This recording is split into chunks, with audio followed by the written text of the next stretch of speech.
Iléyá, Iléyá o, ọmọ Odùduwà. Iléyá, Iléyá, Iléyá o, ọmọ Odùduwà. Iléyá. Bí a kò bá lè gbé lápapọ̀, ṣe bó yẹ ká lè dá dúró. Ká jáwọ́ nú àpọ̀n tí kò yọ, ká tètè gbómi lákàná. Iléyá o, Iléyá, Iléyá o, ọmọ Odùduwà. Iléyá. It's not end SARS, it is we not do again. Shemo. I said the new hashtag is we not do again. We are done. We are done with the oppression in this country. We not do again, no. We not do again. We not do again. We not do again. We are doing our own now. Nigerian people, it's time to do our own now.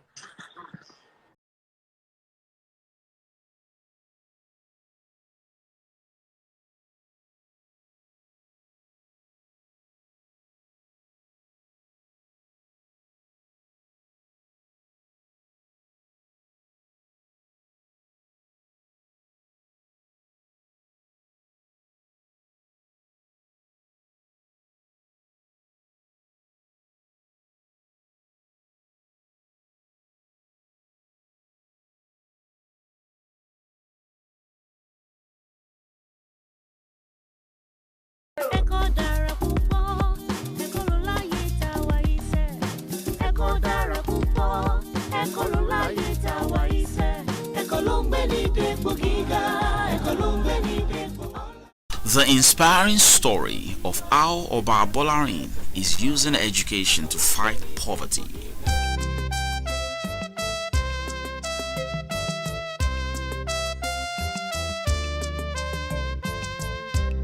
Oke-Ila Oragun is an ancient town in Osun State, southwestern Nigeria. It is the location of the Abolarin College,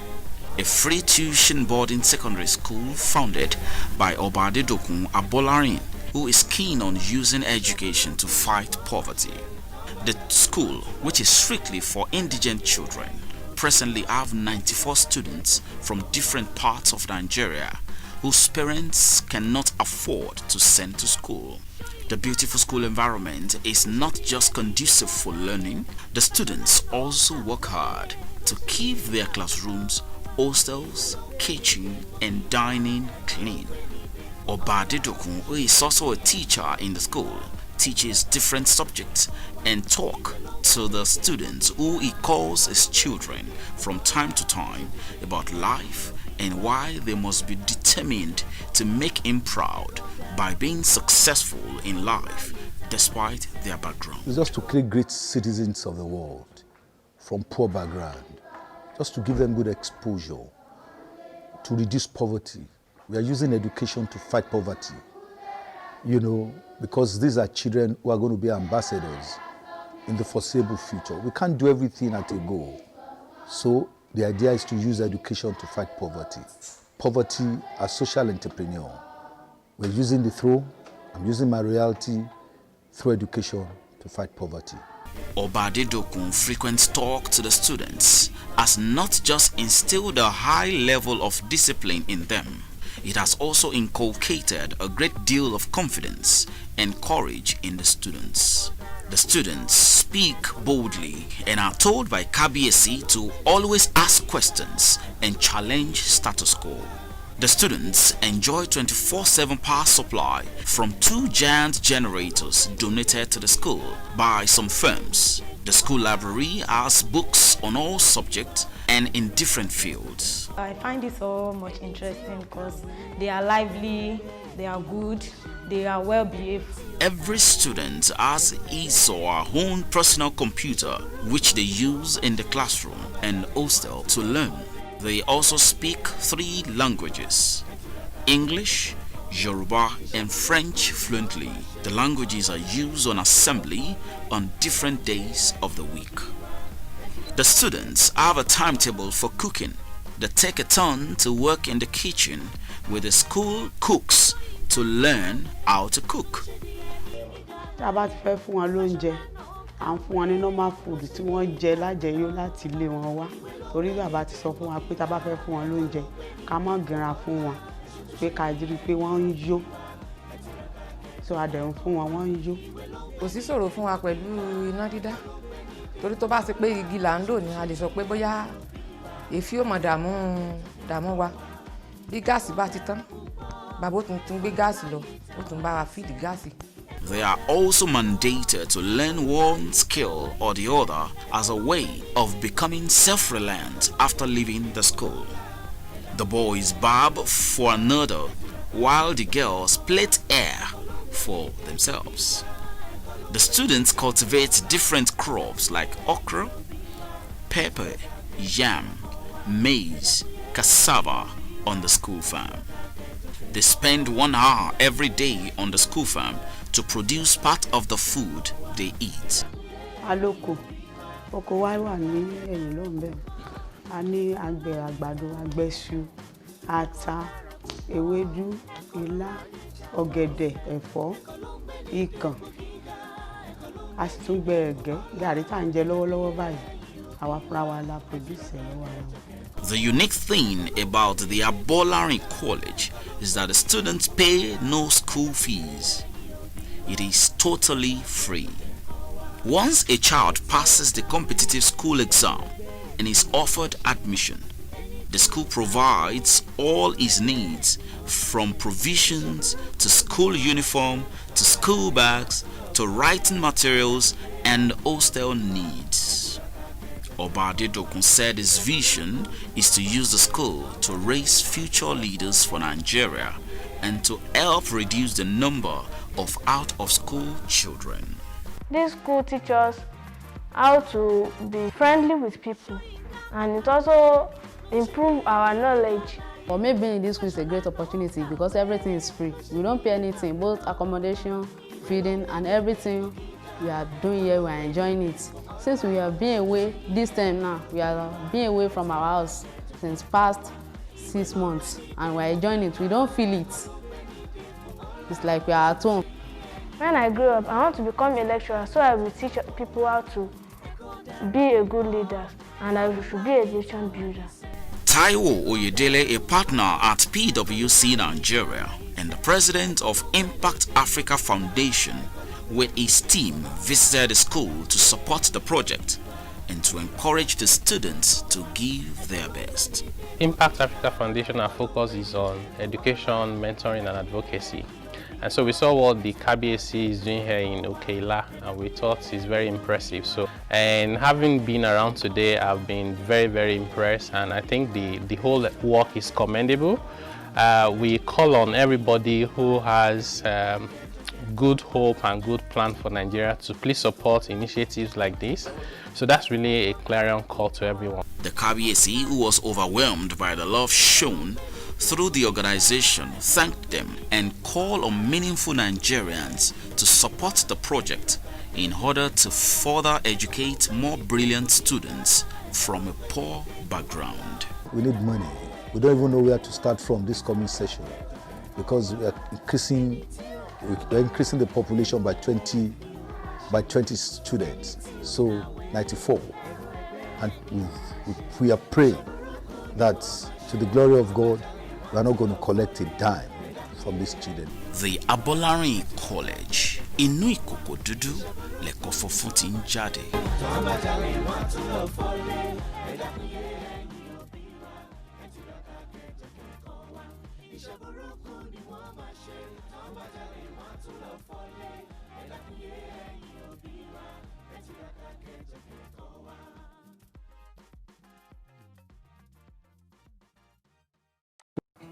Bàtí mo kọ́kọ́ jọba wọ́n kọ́kọ́ àwọn èèyàn mi kọ́kọ́ pé rárá kábíyèsí, ṣùgbọ́n nígbà tí wọ́n á rí pé nígbà tí mo kọ́kọ́ jọba gan àwọn ọmọ tí mo kọ́ ní Oke-Ila high school, mo dúpẹ́ lọ́wọ́ Olúwa ní èní pé wọ́n ti ṣe PhD.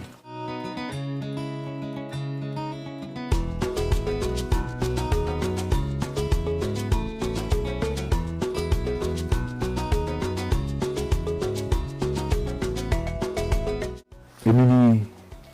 Aláyélúwà Oba Adedokun Abolarin Aróyè Kẹ́yìn Kínní Oragun ti ìlú Oke-Ila Oragun ní ìpínlẹ̀ Ọ̀ṣun. Ilé-ìwé Abolarin ni a wà ní ìlú Oke-Ila Oragun. Ilé-ìwé tó ṣe pé a dá sílẹ̀ láti jẹ́ kí ọjọ́ ọ̀la àwọn ọmọ wa kí ó dára, láti jẹ́ kí ọjọ́ ọ̀la orílẹ̀-èdè yìí dára, láti jẹ́ pé kí àwọn tó kù díẹ̀ káàtó fún káwa náà fún wọn ní ẹ̀kọ́ tó yege láti tún orílẹ̀-èdè Nàìjíríà ṣe ní ọ̀la. Má sọ fún gbogbo ìgbà kì í ṣe ìgbéraga. Nǹkan tó bá wùyàn lèèyàn sọ pé ó wùyàn. A lọ sílé ìwé nítorí pé a fẹ́ jọba. A lọ sílé ìwé torí pé a rò pé tá a bá jọba tán àwa jókòó sí ìlú Oke-Ila Oragun. Ṣùgbọ́n mo rí i pé Olúwa mọ̀ọ́mọ̀ pè mí wá sí ibi tí mo wà yìí ni. Ó máa ń ya ogunlọ́gọ̀ àwọn èèyàn lẹ́nu pé mo tiẹ̀ jọba àwọn ọ̀rẹ́ mi, àwọn tó súnmọ́ mi dáadáa. Pé kí ni mo lọ ṣe bẹ́ẹ̀, ṣùgbọ́n nígbà tá a ti jọba láti rí ìdí tó lù wá ṣe ní pé ká jọba. Iṣẹ́ ta láti ṣe ni láti dùn àwọn tínú wọn ò dùn, láti dùn wọn nínú, láti tún ọjọ́ ọ̀la orílẹ̀-èdè yìí ṣe. Torí gbogbo àwọn ọmọ wa tó wà nínú iléèwé yìí, àwọn tó ṣe pé àwọn míì ń tajà lórí títì, àwọn tó kù díẹ̀ káàtó láti iléèwé ìjọba láti mú gbogbo wọn wá sí ibí. A máa ṣèdánwò fún wọn, a máa ṣe interview fún wọn. A tún máa rán àwọn olùkọ́ láti lọ sílé oníkálukú wọn ká tó gbà wọ́n. Nítorí àwọn ọmọ tó kù díẹ̀ káàtó fún là ń fẹ́ ní iléèwé wa. Nítorí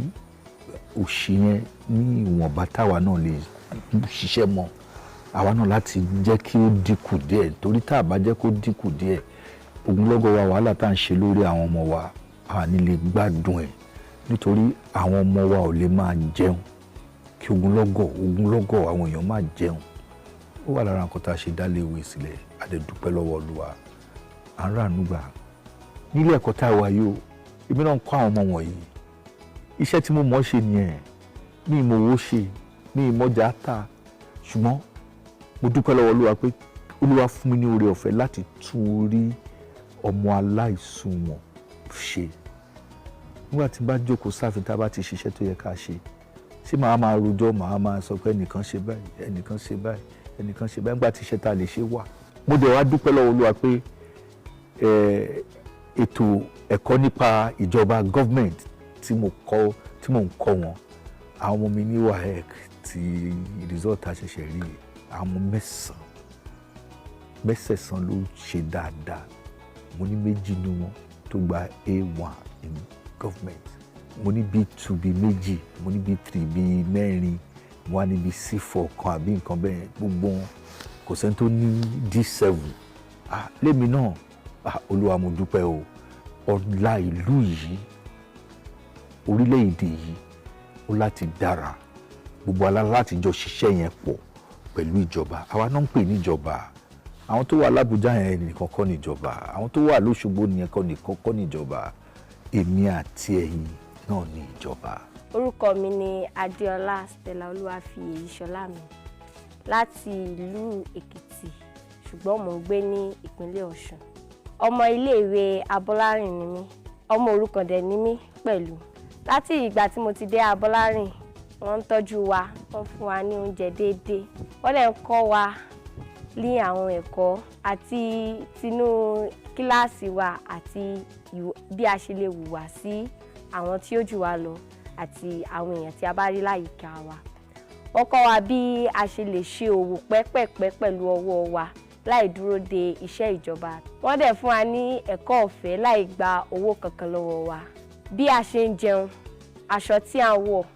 ibi tí a ń sùn sí, ọ̀fẹ́ ni gbogbo ẹ̀ fún wa. Wọ́n dẹ̀ jẹ́ kó yé wa pé bá ò kú, iṣẹ́ ò tán. Kò sí ẹnìkan tí ó wà láyé tí ò lè ṣoríire. Iléèwé jẹ́ ọ̀kan nínú àwọn iléèwé tí ó wà fún àwọn ọmọ tí kò ní ìrètí mọ́, tàbí fún àwọn ọmọ tí wọn kò ní ìyá tàbí wọn kò ní bàbá, tàbí wọn ò ní méjèèjì rárá àti rárá. Kí wọn tó dàgbà, mi ò mọ ẹni tó jẹ́ ìyá mi, dépòdépò wọn mọ ibi tí ó ti wá, ṣùgbọ́n mo mọ̀ pé mo ṣáà ní ìyá. Tí wọ́n bá béèrè, wọn á ní wọ́n lọ raṣọ ni.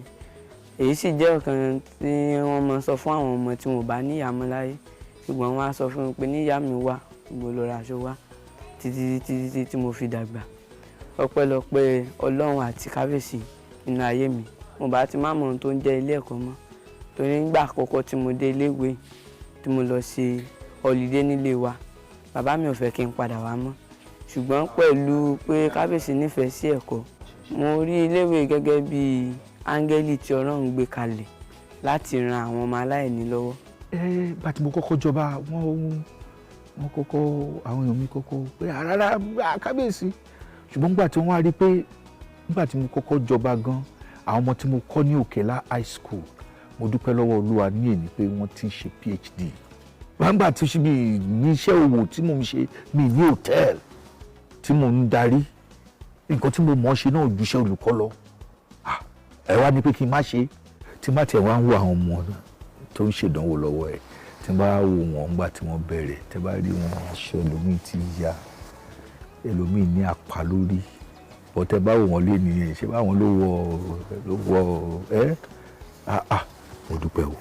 mo wá ń rọ lọ́gọ̀ wa pé gbogbo àwọn tá à ń fojú fò pé bóyá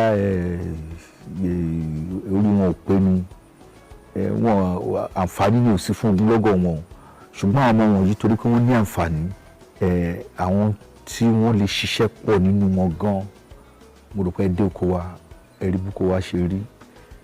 wákàtí 6 àwọn yìí ṣiṣẹ́ ní oko tí wọ́n máa kọrin ni tẹ́ bá ní kí wọ́n ṣeré eré orí ìtàgé fún yín tẹ́ bá ní kí wọ́n bake cake fún yín tẹ́ bá ní kí wọ́n ṣe oúnjẹ aládùn fún yín Ọlọ́run á fún wa lóore ọ̀fẹ́ pé ní gbogbo àdúgbò wa ń bì ibi tá à ń pè ní catchment area wa ibi tí à ń pè ní Ọ̀ṣun North East ayé àtijọ́ láti Ìkìrun dé Òkùkù dé Ọ̀rá Ìgbómìnà dé Òkè-Ìlà Ọ̀ràngún bíi Kwara Ìgbómìnà Èkìtì ibi tí a ti ń mú àwọn ọmọ wọ̀nyí nìyẹn ṣùgbọ́n fún gbogbo ọmọ orílẹ̀-èdè Nàìjíríà tí wọ́n ń gbé àdúgbò wa nítorí àlè polongo ẹ̀ káàkiri ibi tọ́wọ́ ikú bá mọ ló fi ń fi ọwọ́ ẹ̀ bọ́jú ibi tá a lágbára mọ́ náà là ń ṣe mọ́ Ọlọ́run á fún wa lóore ọ̀fẹ́ inú dùn pé torí àdúrà tá à ń gbà àwọn ọmọ mi kọ́ṣẹ́ dé láti Kebbi àti láti Plateau State ni àwọn ọmọ mi méjì tí wọ́n jẹ́ Igede ní Benue wọ́n wà bí senior prefect wa tá a kọ́kọ́ ní ọmọ Abraka ni ṣùgbọ́n Ìlà Ọ̀ràngún náà ń gbé ọmọ mi Igbo láti Ẹ̀bọ̀yìn John Chigoze ṣé kìí ṣe ọmọ mi ni Abraka ṣé kìí ṣe ọmọ mi ni Fatima Fúlàní Ìlọrin ṣé kìí ṣe ọmọ mi ni ẹlẹ́yàmẹ̀yà ẹ̀ ń jà lórí nǹkan tí ò sí adẹ̀wà ń ba ọjọ́ ọ̀la orílẹ̀-èdè yìí jẹ́ à ń gbàdúrà pé láti nǹkan tá à ń ṣe nínú ilé ìwé yìí àwọn yẹn á rí i pé ẹ̀jẹ̀ kan náà ló wà lára wa ọpọlọ àwọn ọmọ yìí náà pé tá a bá fún wọn ní oore ọ̀fẹ́ ẹ jẹ́ ká fún wọn ní oore ọ̀fẹ́ kí wọ́n lè kí nǹkan tó lóyìnbó máa ń pè ní kí wọ́n lè compete láàrin ara wọn láti tún orílẹ̀-èdè yìí ṣe bá a ṣe bí ẹrú náà la ṣe bí ọmọ kò sẹ́ni tó lórí méjì nínú wa gbogbo akáàkiri orílẹ̀-èdè Nàìjíríà èmi gan tí mo jẹ́ Ọ̀ràngún ní ìlú mi bíi ṣé orí méjì lọ rí lórí mi ni orí kan náà ni mo ní bá a ṣe bí ẹrú bẹ́ẹ̀ náà la ṣe bí ọmọ. mo rọ̀ gbogbo àwa tí Olúwa jẹ́ ká ní ìmọ̀ ti òyìnbó díẹ̀ àwọn tá à ń pè ní educated elite ẹ má jẹ́ ká fi ṣe pé kóńkó jábélé kálukú ló ń ṣe tiẹ̀ torí nǹkan téèyàn fi ń ṣe Olúwa ti fún wa a ní ọpọlọ a kì í ṣọ̀lẹ a fẹ́ràn fàájì àwa tá a jẹ́ ọmọ káàárọ̀ oòjíire ṣùgbọ́n nínú fàájì yẹn náà a lè rí ẹ̀kọ́ kọ́ ń bẹ̀ ọlá ṣe pàtàkì mo bẹ̀ oníkálukú wa ká tún ọ̀la orílẹ̀-èdè Nàìjíríà ṣe pẹ̀lú ìjọba torí gbogbo wa náà ní ìjọba.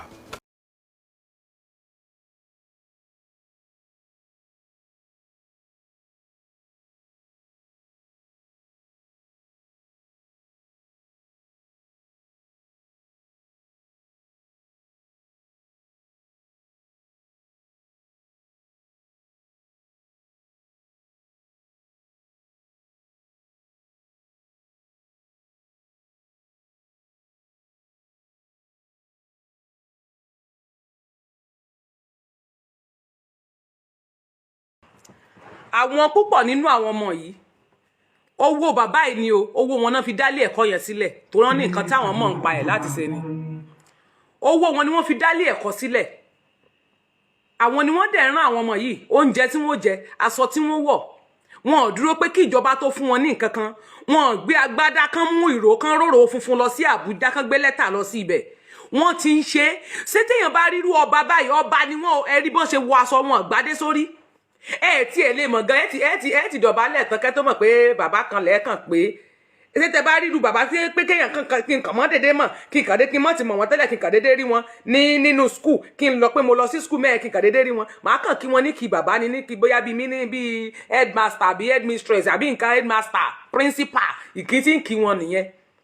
ẹgbọ́n tí wọ́n sọ ọmọ Ìgbò wà nílé ìwé wọn Haúsá wà ń bẹ Fúlàní wà ń bẹ kò sí pé kíní ṣùgbọ́n torí pé wọ́n ti bà orílẹ̀-èdè Nàìjíríà jẹ́ wọ́n fẹ́ fi ìjẹ́ ẹlẹ́yàmẹ̀yà ìjẹ́ ẹ̀sìn wọ́n ti fi bà Nàìjíríà jẹ́ àwa náà wá ní tẹ́ fẹ́ fi bàjẹ́ tẹ́ pẹ́ fi mọ̀ wá fi pa wá nípakúpa tẹ́ fi ìjẹ́ ẹlẹ́yàmẹ̀yà ìjẹ́ ẹlẹ́sìnmẹ̀sìn tẹ́ fi bà orílẹ̀-èdè jẹ́ fún wa tán tẹ́ ti fi dojú Nàìjíríà rú àti corruption àti olè àti irọ́ pípa bíi irọ́ Muhammed nílọrin gbogbo orú nǹkan bẹ́ẹ̀ làwa náà fi ní pé àbá yín ṣe mọ́ o Nàìjíríà ò bá àwọn ọmọ Yorùbá ò bá Nàìjíríà ṣe mọ́ Yorùbá fẹ́ lọ lọ́tọ̀ọ̀tọ̀ àfẹ́ revolution kankan ò lè wẹ́ẹ̀kì mọ́ restructuring kankan ò lè wẹ́ẹ̀kì mọ́ ẹwà àtìgbà tá a ti ń sọ àwọn nǹkan tán débẹ̀ ní ìgbà yẹn lọ́nà láwọn àwọn gọ́fúnà president tán débẹ̀ kí ló dé wọ́n máa ní ṣe báwọn kan ti kọ́kọ́ ṣe sẹ́yìn rí kí ló dé táwọn yìí ò ṣe dáadáa ìgbà tí wọ́n débẹ̀ kí ló dé tí wọ́n ò ṣe dáadáa ìkà náà gbogbo yín lágbájá ti ṣe rí ó ti wọbẹ̀ ó kówó jẹ wọn ìkìrísẹ̀ nìkan ló máa sọ̀rọ̀ lu Nàìjíríà àwọn ọ̀rọ̀ òpònú tí mo gbọ́ lẹ́nu àwọn èèyàn wọn á ní ẹ̀ tí báwọn kan náà ti kọ́kọ́ jẹ tẹ́lẹ̀ kí ló tí wọ́n ṣe dáadáa jẹ́ sọ kíní kan fún wọn ẹni tó jẹ tí ò ṣe dáadáa tí wọ́n bá débẹ̀ tí wọ́n bá ṣe dáadáa àǹfààní ló máa jẹ́ fún wọn orúkọ tiẹ̀ fi máa gbọ́ pé wọ́n lọ́ba tí jẹ nílùú tí ìlú fi rójú orúkọ rẹ̀ ò ní parẹ́ láéláé ọba tó bá dẹ̀ jẹ́ náà tí ayé ìlú fi bàjẹ́ tí wọ́n fìbọn wọn pa wọ́n ní ìsìn tí wọ́n kàn sùn tí wọ́n lẹ́ẹ̀kan náà tí ìbọn kan wọnú agbárí wọn lọ orúkọ tí wọ́n náà ò ní kú òun ìwé ìtàn àtàwọn ọba tí wọ́n ń fa àwọn ìyàwó wọn ṣe lẹ́yà káàkiri lórí social media àtàwọn ọba tó jẹ́ pé wọ́n fi ọmọ sígbó wọn lóṣù méje ní àtòrọ́ ọmọ orúkọ yẹn náà ò ní tún nínú ìwé ìtàn gbogbo nǹkan yẹn náà láàmú gbọ́ títí láéláé ẹ má bínú pé mo lo àwọn mo ti sọ àwọn ọ̀rọ̀ kan lábẹ́lẹ̀ mo bínú ẹ jẹ́ ti parí ṣé ti gbọ́ ẹ̀yin bàbá yẹn ẹ change ẹ̀yin bàbá yẹn ẹ̀yin ní ọjọ́ ọ̀la tàwa ẹ mọ̀ páwa lọ́jọ́ ọ̀la yín ẹ̀yin làwa ń wò fún aṣíwájú ẹ lè máa sọ pé gbogbo nǹkan òṣèlú ṣé bá gbàlagbà lé ní bàbá yìí bàbá ilé tó ju púpọ̀ nínú ẹ̀yin ọba first class yẹn lọ o bàbá àyè ọba Òkè-Ila ju first class ẹ̀yin ọba lọ wọ́n ju púpọ̀ nínú àwọn ọba yín lọ wọ́n jù wọ́n lọ bàbá yẹn lòun ò lè jókòó sílé nígbà tóun ò lò kéèyàn bá tiẹ̀ ní hòtẹ́ẹ̀lì gan àìmọye sẹ́mi téèyàn lè ṣe tẹ́ ẹ̀ bá tiẹ̀ ní ẹ ṣèrànlọ́wọ́ fún aráàlú ẹ tọ́jú aráàlú ẹ bá wa kíbò sí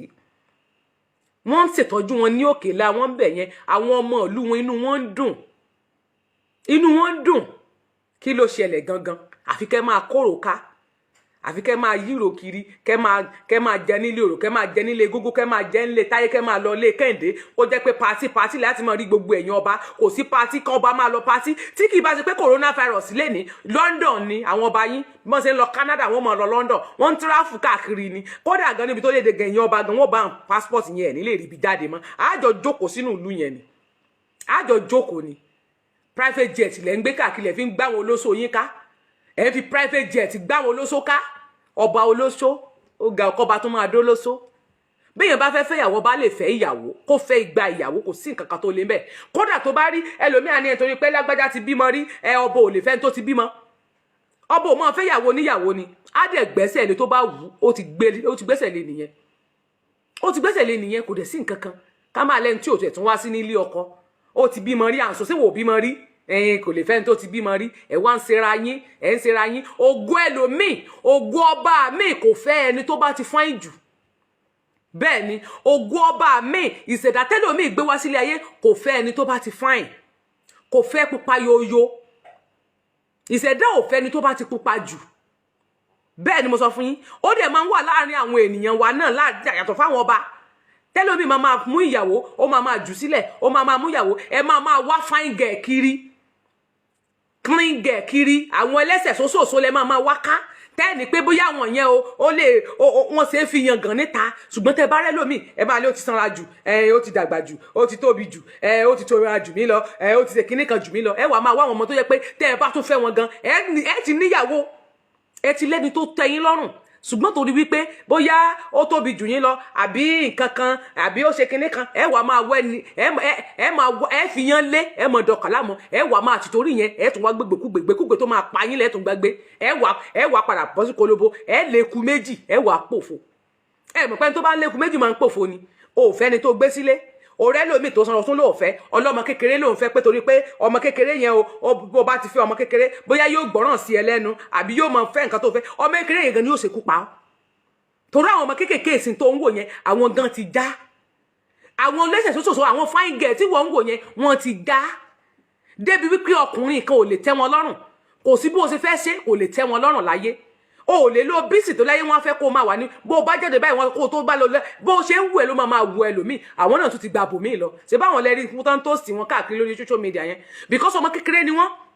ẹ lọ́mọ kékeré ló wù yín láti fẹ́ àwọn ọmọ kékeré tẹ̀dẹ̀ ń fẹ́ yìí náà ní wọn lè dúró nínú ilé yín ó ti di méjì tó ti kú ò báyìí àánú ti kú ò bádírà ti kú ò nínú ilé ọba aládé ẹ̀dẹ̀ ní ká dákẹ́ bóná ti ń dákẹ́ ẹrú ẹ̀